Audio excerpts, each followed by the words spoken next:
આજે આપણે એકદમ સિમ્પલ પણ ગજબના ટેસ્ટવાળી ફટાફટ થઈ જાય તેવી ચાટની રેસીપી જોઈશું. જ્યારે તમારી પાસે ટાઈમ ન હોય અને કાંઈક ચટપટું ખાવાની ઈચ્છા થઈ હોય, ફરાળ હોય કે એમનેમ ખાવું હોય તો પણ તમે આ ચાટ એક વખત જરૂરથી બનાવજો અને વિડીયોને એન્ડ સુધી જોતા રહેજો કે કઈ રીતે બને છે. તમારું સ્વાગત છે મારી ચેનલમાં અને આપ સૌને મારા જય શ્રી કૃષ્ણ. તો ચાલો શરૂ કરીએ આજની રેસીપી.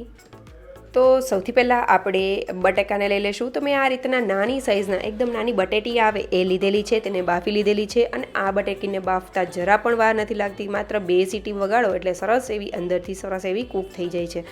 તો આ રીતે બટેટીને એકદમ સરસ એવી ધોઈ લેવાની છે અને તેની સ્કિનની સાથે જ આપણે બાફી લેશું.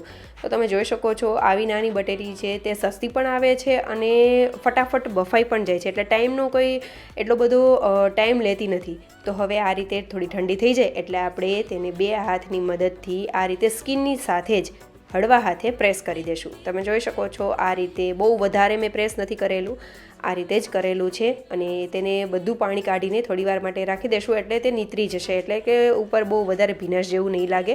અને સ્કિન જો તેની સાથે હોય તો અંદર એકદમ ચીપચીપી કે એવું કંઈ થતું નથી, એટલે બહુ સરસ એવું તે રહે છે. તો આ રીતે આપણે બધી બટેટીને, એટલે કે જેટલી તમારે ચાટ બનાવવી હોય તેટલી તમે આ રીતની બટાકાને બાફી શકો છો. અને આમાં કોઈ એવું માપ નથી કે તમારે કેટલું કરવું, જેટલી બનાવવી હોય એટલી તમે બનાવી શકો છો. તો હવે આ રીતના બધા બટેટી જે છે તે મેં બધી આ રીતે પ્રેસ કરી લીધેલી છે. હવે તેની ઉપર સ્પ્રિંકલ કરવાનો આપણે મસાલો જોઈ લઈશું. તો તેના માટે મેં લાલ મરચું પાવડર, હળદર પાવડર, ધાણા જીરા પાવડર, શેકેલા જીરાનો પાવડર આપણે એડ કરી દઈશું. તમને જેટલી તીખાશ જોઈતી હોય કે તમે મસાલામાં વધઘટ પણ કરી શકો છો. સંચળ પાવડર એડ કરી દઈશું, કાળા મરીનો પાવડર એડ કરી દઈશું અને ત્યારબાદ દળેલી ખાંડ એડ કરીશું, જેથી ચટપટો એવો ટેસ્ટ આવે. થોડીક ગળાશ, થોડીક તીખાશ, ખટાશ એવું હોય તો ચાટ ખાવાની બહુ મજા આવશે. તો ખટાશ માટે મેં અત્યારે આમચૂર પાવડર લીધેલો છે. તો બધી વસ્તુ જે આ બધા મસાલા છે તે ડ્રાય જ લીધેલા છે, એટલે તમે અહીંયા જો ફરાળ કરવાના હોય તો આ મસાલો પરફેક્ટ છે. પણ જો તમે ફરાળમાં ન ખાવાના હોય તો તમારે એમાં મેગી મસાલો પણ એડ કરી શકો છો, કે પછી બીજા કોઈ જે એરોમેટ પાવડર આવે છે એ પણ એડ કરી શકાય. ગરમ મસાલા પાવડર જરાક એડ કરવો હોય તો પણ કરી શકો છો. કોઈ બીજા મસાલા જે ચાટ મસાલો છે એ બધા મસાલા પણ તમે એડ કરી શકો છો, અથવા તો હિંગવાળા કોઈ મસાલા હોય તો તમે એ પણ તમને જે ભાવતા હોય એ મસાલા પણ એડ કરી શકો છો. અને અત્યારે હું જે બનાવી રહી છું તે ફરાળ માટે બનાવી રહી છું, એટલે મેં કોઈ મસાલા એડ નથી કરેલા અને માત્ર આ જ મસાલા એડ કરેલા છે. બધા મસાલાને સરખા એવા મિક્સ કરી લેશું અને ચાખીને થોડું કંઈ વધઘટ થતું હોય તો એડ કરી દેશું. સાઈડમાં મેં આ રીતનું તેલ પેનમાં એડ કરેલું છે, તમે આને ડીપ ફ્રાય પણ કરી શકો છો અને મેં અત્યારે શેલો ફ્રાય કરેલું છે. તો માત્ર 2 થી 3 ટેબલ સ્પૂનમાં જ શેલો ફ્રાયમાં સરસ એવા આપણી જે બટેટી છે તે સરસ એવી ચડી જશે. તો બધા બટેકાને આ રીતે એડ કરી દેશું અને સૌથી પહેલાં મીડિયમ ફ્લેમ ઉપર તેને ફ્રાય કરી લેશું અને ત્યારબાદ તેને મીડિયમ ટુ હાઈ ફ્લેમ ઉપર તેને ફ્રાય કરવા માટે રાખી દઈશું. એક બાજુ થઈ જાય એટલે આપણે બીજી બાજુ તેને ફેરવી લઈશું. હવે આ રીતે આપણે ફેરવતા એકદમ ક્રિસ્પી ગોલ્ડન બ્રાઉન કલરના થાય ને ત્યાં સુધી કરી લેશું. ઇનકેસ જો તમારે અહીંયા આ જે બટેટા છે તે તમે તેલમાં એડ કરો અને વધારે પડતા છૂટા પડી જતા હોય તો તમારે શું કરવાનું કે જો ફરાળ કરતા હોય તો આરારૂટ પાવડર આવે છે, જે તપકીરનો પાવડર, તેમાં તમારે થોડું એવું તેને લપેટી લેવાનું, એટલે ઉપર એવું નાનું એવું કોટિંગ થઈ જશે, એટલે આ બટાકા જે છે તે છૂટા નહીં પડે. અને જો તમે ફરાળમાં ન ખાતા હોય તો મેંદાનો લોટ જે છે તેમાં પણ કોરો મેંદાનો લોટમાં જ તેને ડસ્ટ કરી લેવાનું, એટલે કે તેમાં રગદોળી લેશો એટલે સરસ એવું થઈ જશે. અથવા તો કોર્નફ્લાવરમાં પણ તમે કરી શકો છો. તો આ રીતે આપણે ફેરવતા ક્રિસ્પી ગોલ્ડન બ્રાઉન કલરનું થાય ત્યાં સુધી કરી લેશું અને એક બાઉલમાં કાઢી લેશું. આ જે ટિક્કી જે બની છે તેને તમે ડબલ, એટલે કે 2 વખત પણ ફ્રાય કરી શકો છો. એક વખત ફ્રાય થઈ જાય એટલે કાઢીને તમે બીજી વખત પણ તેને ફ્રાય કરી શકો છો, તેનાથી વધારે ક્રિસ્પી થશે. મેં એક જ વખત કરેલી છે અને ખાવામાં બહુ જ ટેસ્ટી લાગે છે. અને મેં અત્યારે કોઈ પણ જાતનો લોટનો ઉપયોગ નથી કરેલો, એમનેમ જ કરેલી છે. તમે જોઈ શકો છો કંઈ જ પ્રોબ્લેમ નથી આવતો.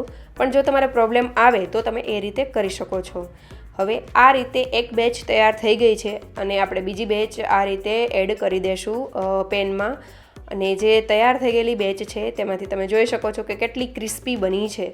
આ જે ટિક્કી ખાવાની જે મજા છે ને બહુ જ સરસ લાગે છે. એકદમ તમે અવાજ પણ સાંભળી શકો છો કે કેટલી ક્રિસ્પી બની છે. ગરમ ગરમ તમે આને સર્વ કરજો, બહુ ટેસ્ટી એવી લાગશે.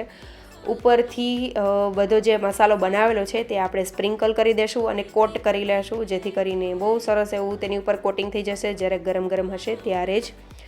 અને બનાવી બહુ જ સિમ્પલ છે. તમે જોયું ને કે કંઈ પણ પ્રોબ્લેમ આવતો નથી. ક્યારે પણ બટાકા બાફેલા હોય અને તમારે જો આ ચાટ બનાવવી હોય તો આસાનીથી બનાવીને તૈયાર કરી શકો છો. બહુ સરસ એવી થાય છે. તો આ રીતે આપણે એક વખત મસાલો સ્પ્રિંકલ કરીને આપણે કોટ થઈ જાય સરસ એવું બધી જગ્યાએ, તો આપણે તેને સર્વિંગ માટે લઈ લેશું. તમારે આ ટિક્કીને એમનેમ જ ચટણી હારે ટોમેટો કેચઅપ સાથે સર્વ કરવી હોય તો પણ ખાવાની બહુ જ મજા આવશે.